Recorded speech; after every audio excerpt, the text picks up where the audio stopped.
সুস্বাগতম বন্ধুরা, আরএন কিচেনের পক্ষ থেকে আপনাদের সবাইকে জানাচ্ছি অনেক অনেক শুভেচ্ছা ও ভালোবাসা। আজকে আমি আপনাদের সাথে শেয়ার করতে যাচ্ছি চটজলদি একটা ডেজার্টের রেসিপি। নাম হচ্ছে তার চকলেট ওভারলোডেড কেক, যেটা খুব সহজেই আপনারা আমার এই ভিডিওটি ফলো করে বানিয়ে ফেলতে পারেন।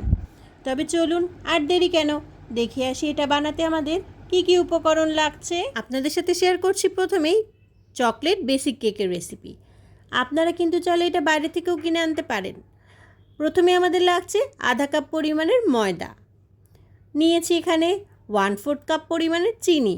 এটার পরিমাণটা আপনারা কিন্তু বাড়িয়ে কমিয়েও নিতে পারেন। আর নিয়েছি এখানে আমি 1/3 কাপ রান্নার তেল। আর লাগছে এখানে 1/3 কাপের মতো কোকো পাউডার। আপনারা যে কোনো ব্র্যান্ডের কোকো পাউডার ব্যবহার করতে পারেন। নিয়েছি 1 চা চামচের মতো বেকিং পাউডার, 1/2 চামচের মতো বেকিং সোডা, সামান্য একটু লবণ, আর নিয়েছি এখানে 1 টেবিল চামচের মতো ভ্যানিলা এসেন্স। আর লাগছে 2টো ডিম, যেটা আমি রুম টেম্পারেচারে রেখেছি। ফ্রিজে থাকলে 1 ঘন্টা আগে নামিয়ে রাখতে হবে। একটা মিক্সিং বোল নিয়ে নিলাম, দিয়ে দিলাম ময়দা, কোকো পাউডার, লবণ, বেকিং পাউডার, বেকিং সোডা। চালনির মধ্যে নিয়ে ভালো করে নেড়ে চেলে নিচ্ছি। এখন একটা হ্যান্ড উইক্সের সাথে ভালো করে এটা মিশিয়ে দিলাম। 2টো ডিম কুসুম এবং সাদা অংশ আলাদা করে নিয়েছি। একটা মিক্সিং বোলের ভিতরে সাদা অংশটা দিয়ে একটা ইলেকট্রিক বিটার দিয়ে আমি 1 মিনিটের মতো ফেটে নিচ্ছি। আপনারা চাইলে এটা হ্যান্ড উইক্স দিয়েও করতে পারেন, তবে হ্যান্ড উইক্স দিয়ে করলে সময়টা একটু বেশি লাগে। দিয়ে দিলাম চিনি। চিনিটা দিয়ে আবারও ভালো করে একটু বিট করে নিচ্ছি। একটা সাদা ফোমের মতো তৈরি করে নিতে হবে। এই কাজটা করতে আমাকে 2 থেকে 3 মিনিট মতো সময় লেগেছে। হ্যান্ড উইক্স দিয়ে করলে সময় বেশি লাগে, তাই আমি ইলেকট্রিক বিটার ব্যবহার করছি। দিয়ে দিলাম সয়াবিন তেল, ডিমের কুসুম এবং ভ্যানিলা এসেন্স। দিয়ে 10 সেকেন্ডের মতো বিট করে নিতে হবে। থিকনেসটা এরকম হবে। এখন এই ব্যাটারটার ভেতরে আমি শুকনো উপকরণগুলো দিয়ে দেব। সবটুকু দেব না, অর্ধেক অর্ধেক দিয়ে খুব ধীরে ধীরে হালকা হাতে মিলিয়ে যাব। এবং হ্যান্ড উইক্সটা যে কোনো এক পাশে করেই ঘোরাতে হবে, তা না হলে কিন্তু ডিমের ফোমটা নষ্ট হয়ে যেতে পারে। অর্ধেকটা ভালো করে মেলানো হয়ে গেলে আবারও বাকি অর্ধেকটা দিয়ে দিলাম, দিয়ে আবারও সেম প্রসেসে মিলিয়ে নিতে হবে। ভালো করে মেলানো হয়ে গেলে এরপরে আমি এখানে কনসিস্টেন্সিটা দেখে একটুখানি লিকুইড দুধ অ্যাড করব। যদি আপনাদের কনসিস্টেন্সি পাতলা হয় তাহলে এটা করার দরকার নেই, তবে লিকুইড দুধটা দিলে ফ্লেভারটা একটু ভালো আসে। এর জন্য আমি এটা অ্যাড করছি। একটা মোল্ড নিয়ে নিয়েছি, আপনারা কিন্তু যে কোনো মোল্ড ব্যবহার করতে পারেন। একটু তেল ব্রাশ করে দিলাম, তারপরে একটা কাগজ কেটে ভিতরে বসিয়ে দিচ্ছি। আপনারা চাইলে কিন্তু বাটার পেপারও দিতে পারেন। এর উপরে আবারও কিছুটা তেল ব্রাশ করে দিলেই হবে। এখন এই মোল্ডের ভিতরে আমি কেকের ব্যাটারটা ঢেলে দিচ্ছি।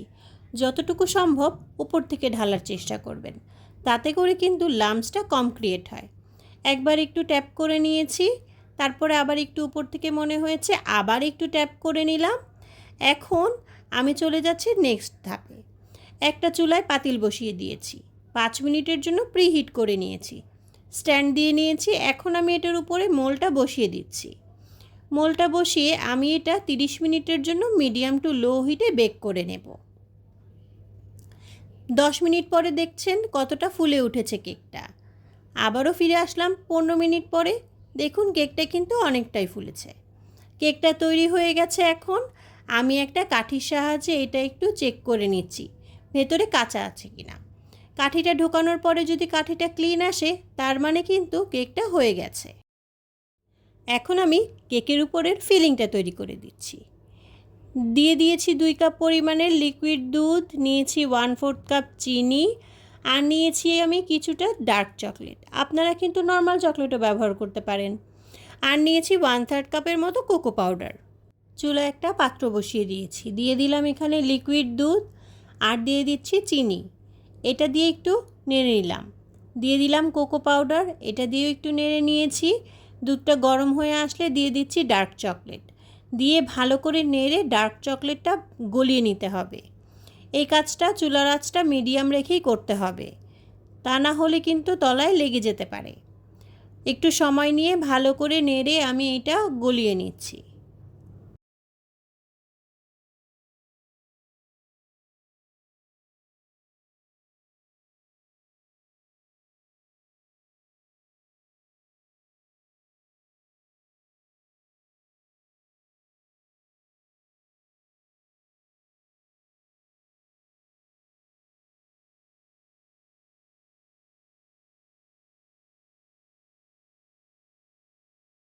দেখতেই পাচ্ছেন দুধটা কিন্তু ঘন হতে শুরু করেছে।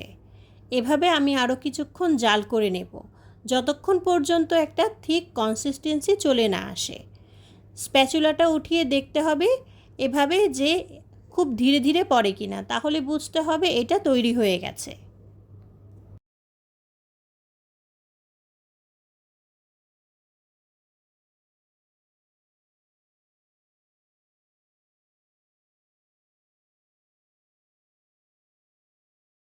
দেখতেই পাচ্ছেন স্প্যাচুলা থেকে একটু সময় নিয়ে পড়ছে, তার মানে এটা তৈরি হয়ে গেছে। এখন আমি চলে যাচ্ছি নেক্সট প্রসেসে। এরই মাঝে কিন্তু আমাদের কেকটা ঠান্ডা হয়ে গেছে। এখন একটা ব্রেড নাইফ দিয়ে আমি সাইডের অংশটা ছাড়িয়ে দিচ্ছি। ছাড়ানো হয়ে গেলে উল্টো করে মোলটা আমি কেকটা বের করে নিচ্ছি। দেখুন কেকটা কিন্তু খুব সহজে বেরিয়ে এসছে। এখন আমি পেছনের এই কাগজটা টেনে তুলে দিচ্ছি।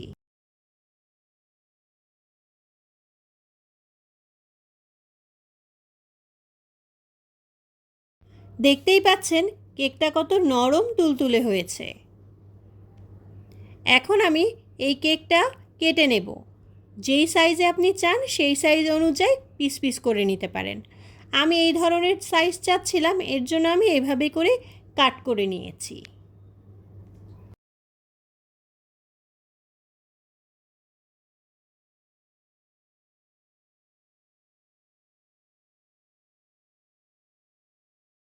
একটা সার্ভিং ডিশ নিয়ে নিয়েছি, দিয়ে দিচ্ছি যে পিস করে রেখেছিলাম কেকগুলো সেগুলো ভালো করে সেট করে দিচ্ছি। যেই মাঝখানের খালি অংশগুলো ছিল সেগুলো আমি এই কেক দিয়ে ফিল করে দেব। ফিল করা হয়ে গেছে। আর এখন যে চকলেট আর দুধ দিয়ে যেই লিকুইডটা বানিয়ে রেখেছিলাম, গরম অবস্থায় কিন্তু সেটা ব্যবহার করতে হবে। দিয়ে দিলাম চকলেটের উপরে, দিয়ে ভালো করে স্প্রেড করে দিচ্ছি।